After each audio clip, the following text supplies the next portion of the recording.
اللہ کبھی بھی دعاؤں کو رد نہیں کرتا، پر صحیح وقت پر عطا کرنے کے لیے مخصوص وقت تک محفوظ کر دیتا ہے۔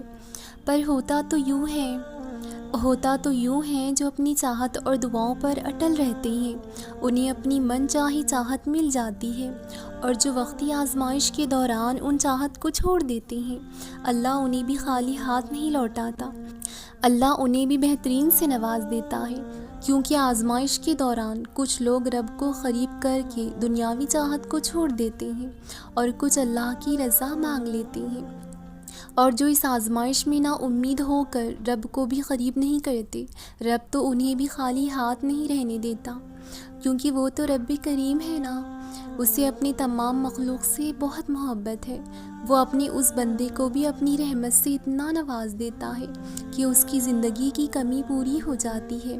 اسی لیے اللہ سے ناراض مت ہونا، وہ تو محبت کرنے اور دینے والی ذات ہے۔ دیری کا مطلب ہرگز نہیں ہے کہ اللہ تمہیں تمہاری چاہت سے نوازنا نہیں چاہتا۔ کیا خبر اللہ کو تمہارا صبر کرنا پسند آ گیا ہو، کیا خبر اللہ کو تمہارا یقین اتنا پسند آ گیا ہو کہ وہ تمہاری صبر کی آخری حد کو دیکھنا چاہتا ہو۔ بے شک اللہ کو عطا کرنے میں مشکل نہیں۔ کیا تم جانتے ہو جب اللہ کو اپنے بندے کی کوئی ادا پسند آ جائے نا، پھر اللہ اس انسان کو آزمائش میں ڈال دیتا ہے، پھر صبر میں سکون بھی عطا کر دیتا ہے، اور صبر کرنے والا تھکتا ہی نہیں۔ کبھی خاموشی سے صبر کرنے والوں کی مطمئن مزاج کو محسوس کرنا، وہ تمہیں بے سکون ہرگز نہیں دکھیں گے۔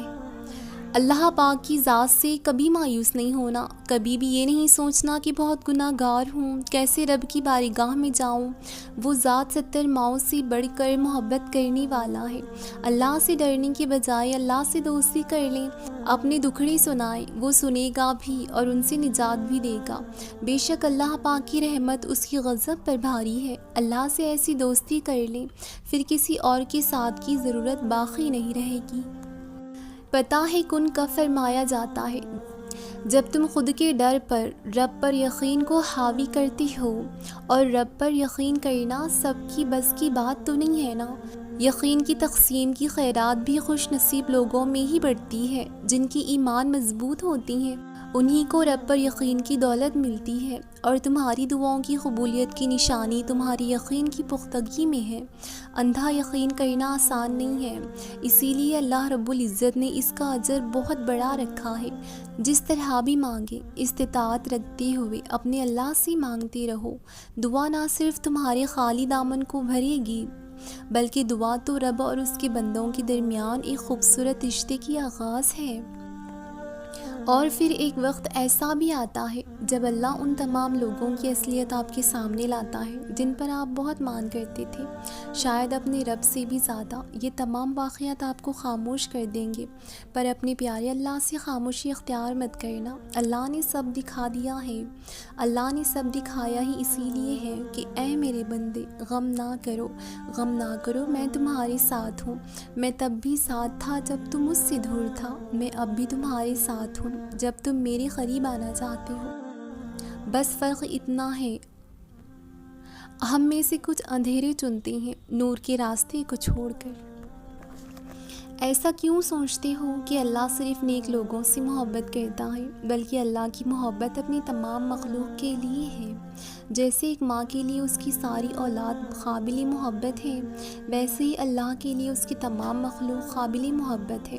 بس جو یہ سمجھتے ہیں وہی شکر کرنے میں اس کے ہر حکم کو اپنی زندگی کا حصہ بنا لیتے ہیں، ورنہ بخشنے کے لیے میرے اللہ کو ہماری نیکیاں ضروری نہیں۔ کبھی تنہائی میں بیٹھ کر سوچئے گا، کب ایسا ہوا جب اللہ نے ساتھ نہیں دیا۔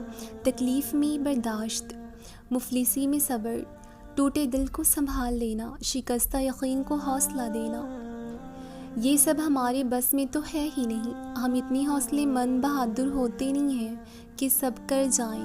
یہی تو ساتھ ہے اللہ کا، اور کس طرح کا ساتھ مانگتے ہیں ہم۔ بات ساری شکر گزاری کی ہے۔ جب تک شکر کرنا اپنا معمول نہ بنا لیں گے، ہم کبھی بھی رب کے ساتھ کو محسوس نہیں کر سکتے۔ اللہ جانتا ہے کہ آپ تکلیف میں ہیں، حالات سے بے بس ہیں، پر تم نے امید نہیں ہارنی۔ ہارتے تو وہ ہیں جو تنہا ہوتے ہیں، جنہیں اللہ کا ساتھ میسر ہوتا ہے نا، وہ لڑتے ہیں۔ اللہ کو سناؤ اپنا دکھ، وہ سن رہا ہے، وہی سن رہا ہے، وہی تو ہے جو سنتا ہے جب کوئی نہیں سنتا، وہی سہارا دیتا ہے جب کوئی ساتھ نہیں دیتا۔ بس اپنا دوست، اپنا رازدار صرف اللہ کو بنا لو، اور صرف اپنے اللہ پر یقین رکھو۔ اللہ پر یقین رکھتے ہو نا، پھر اتنا سوچنا کیوں؟ اگر تھک گئے ہو تو مایوس ہونے کی بجائے سب کچھ اللہ پر چھوڑ کر انتظار کر لو۔ مانا کہ صبر کی راہ آسان نہیں، پر یقین جانو جب یہ آتا ہے نا، پھر کمی ہو یا زیادتی فرق ہی نہیں پڑتا، تب صرف یہی الفاظ ہوتے ہیں، رب جو تیری رضا وہی میری رضا۔ بے شک میرا اللہ اتنا کریم ہے، جب وہ اپنے بندے کو آزمائش میں ڈالتا ہے نا، تب صبر کے انعامات اور برداشت کی طاقت سے بھی نوازتا ہے۔ جب رب نے کہہ دیا کہ مانگو اور یقین سے مانگو، میں عطا کروں گا، تو تمہیں اللہ پر یقین نہیں، کامل یقین ہونا چاہیے اپنے رب کی ہر فرمان پر، کیونکہ میرا رب کا فرمان کوئی عام بات تو نہیں ہے۔